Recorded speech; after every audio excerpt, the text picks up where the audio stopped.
Anne ne iş var? Turşu. Turşu. Xiyar turşusu bağlamaq qərarına gəldim. İnternetdə 100-dən çox xiyar turşusu reseptinə baxdıqdan sonra anamın da fikrini öyrəndim, onun da reseptini aldım. Daha sonra yenə öz bildiyim kimi bütün öyrəndiklərimin qarşılığından bir xiyar turşusu hazırlamaq qərarına gəldim. Sterilizə elədiyim bankaya əlimi salıb quruluyuram. Burada artıq sterilizlikdən bir əlamət qalırmı, qalmırmı onu da bilmirəm. Daha sonra əlimdə olanlardan bankaya əlavə edirəm göyərtilərdən. Dediyim kimi bütün öyrəndiyim reseptlərin qarşılığını edirəm. Məndə nə varsa o cür. Kişniş əlavə elədim, şüyüd qurusu və dəfnə yarpağı. İndi birazdan gördüyünüz kimi duzu da steriliz elədiyim bankalara bax beləcə töküb, yenə sterilizlikdən heç bir əlamət qoymuram.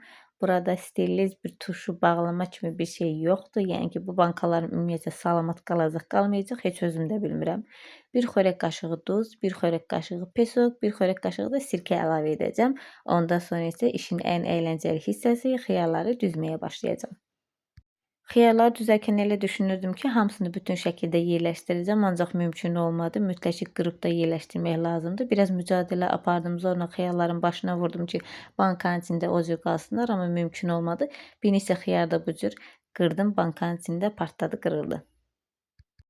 Hər bir şey etdikdən sonra qaynar su əlavə edib bankanı bağlayıram. Daha sonra yenə xiyarlar qaldı. Elə bildim ki, bunlar bitəcək, sevinmişdim. Ancaq xiyar qaldığı üçün də sevindim ki, turşum çox olacaq. Onları da eyni qayda ilə bağlayıram.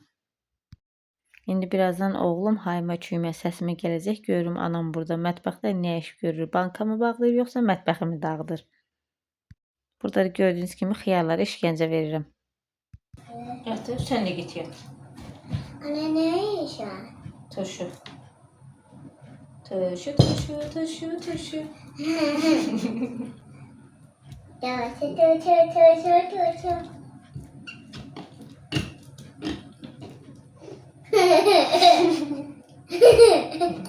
Şşş, baba yat. Baxdığım bütün reseptləri bir-birinə qarışdırıb, mətbəxi də bir-birinə qatıb, axır ki, o turşu xiyarı bağladım. İnşallah ki, yaxşı alınar. Bağladıqdan sonra anama göndərməyi də unutmadım. Seviyorum.